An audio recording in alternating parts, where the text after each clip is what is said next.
Bonjour et bienvenue dans Tête à Tête, l'émission de grandes interviews de France 24. Notre invité aujourd'hui est Corneille Nangaa, c'est l'ancien président de la commission électorale de RDC, la CENI. Et il est aujourd'hui à la tête de son propre parti, l'Action pour la dignité du Congo et de son peuple. Il vit en exil et il est avec nous depuis un lieu qu'il tient à garder secret pour des raisons de sécurité. Merci Monsieur Nangaa. Bonjour Monsieur Perelman. Vous avez récemment affirmé par écrit qu'il y avait eu un accord entre Félix Tshisekedi et Joseph Kabila lors de l'élection présidentielle très controversée de 2018.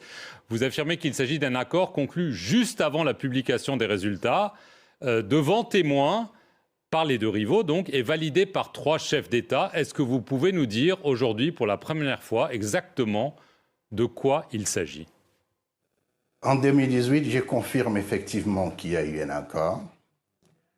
Et je confirme aussi le fait que non, le président de la République a menti. C'est du mensonge. Il aurait mieux fait de me regarder en face et qu'il le dise. Pourquoi ne l'a-t-il pas dit à Kinshasa? Il y a eu bel et bien un accord, et c'est cet accord qui a permis plus ou moins l'alternance pacifique, avec pour la toute première fois, après 60 ans d'indépendance, une remise et reprise entre 2 chefs d'État, un sortant et l'autre entrant. Je confirme qu'il y a eu bel et bien accord avant la publication des résultats.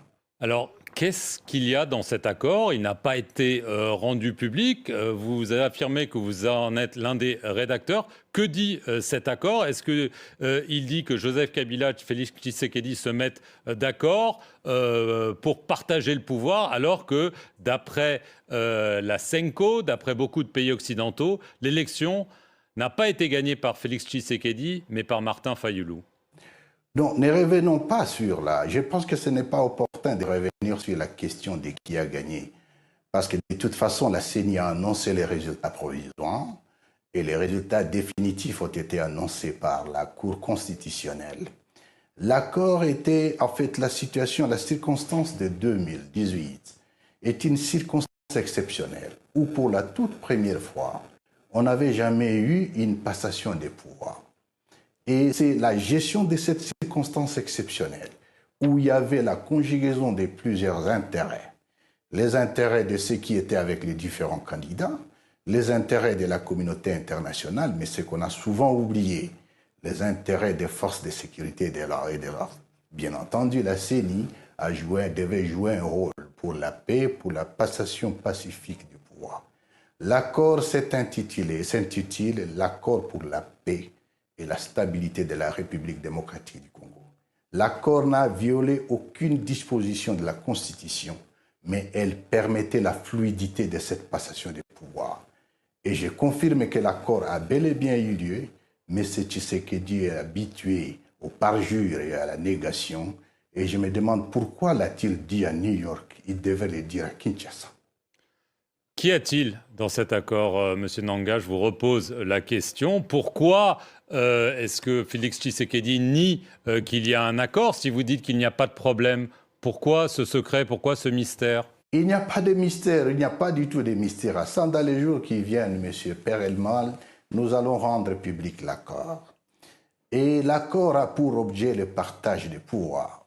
Parce qu'on était dans une situation exceptionnelle, où la majorité a été bel et bien gagnée par le FCC, alors que celui qui est passé président de la République était de l'autre bord. Et cet accord a été fait devant témoins, y compris 3 chefs d'État africains. Est-ce que vous pouvez le confirmer? Je confirme que l'accord a été signé devant témoins militaires, témoins politiques, et qu'après, l'accord a été validé et certifié par 3 chefs d'État africains.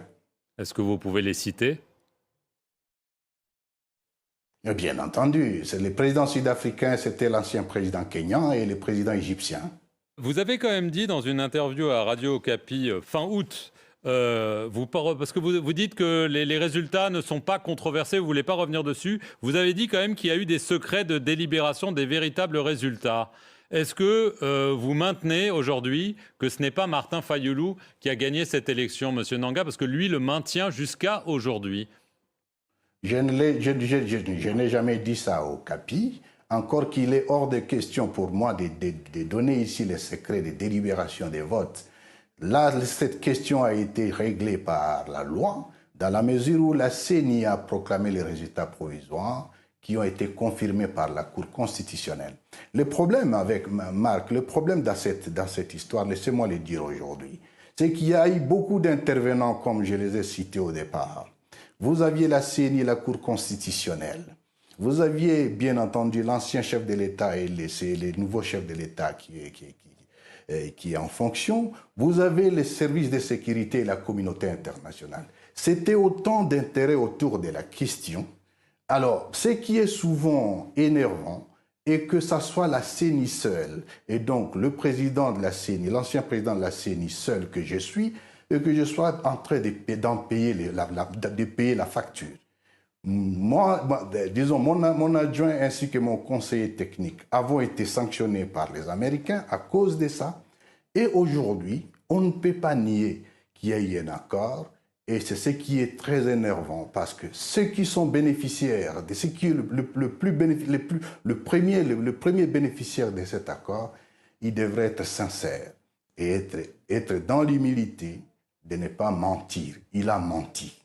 Mais ce que je ne comprends pas, Monsieur Nanga, c'est en quoi cet accord devait-il être secret? Si c'est juste un accord de partage de pouvoir, en quoi est-ce que ce serait un problème de le rendre public et pourquoi tant d'enjeux autour de ça?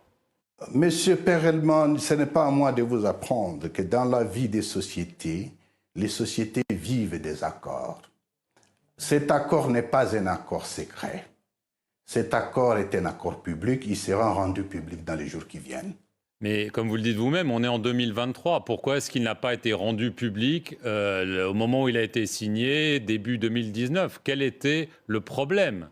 Il devrait être rendu public aujourd'hui parce que le premier bénéficiaire en nie l'existence, ce qui est un mensonge. C'est ça plutôt le problème. Ces soutiens affirment que vous agissez ainsi aujourd'hui parce que déjà, vous avez pris votre envol politique, si je peux dire, et d'autres affirment qu'il y a une dispute minière, que vous avez essayé d'obtenir des faveurs du pouvoir et qu'il n'y a pas répondu favorablement, et que c'est pour ça que vous vous vengez. Quelle est votre réponse à ces accusations contre vous? Les questions privées ne me concernent pas lorsque je prends mes positions politiques. Il est un fait que je suis en contradiction politique avec le régime de Tshisekedi. Et entre-temps, insérer la question minière ou les questions privées, ça n'a pas d'importance. Mais ce qui est sûr, une mine m'a été expropriée par M. Tshisekedi et la mine est aujourd'hui exploitée par sa famille biologique. Là n'est pas le problème. Ce qui nous concerne, c'est le Congo aujourd'hui. Où va le Congo? Le Congo est dans une situation qui est telle que nous risquons de le perdre parce que nous avons à la tête de l'État un pyromane, je dirais un président qui ne sait pas ce qu'il doit faire. Depuis son avènement au pouvoir, il n'a fait que violer la Constitution. Il a hérité d'un pays entier et aujourd'hui le pays est divisé. Des territoires entiers sont amputés de certaines entités.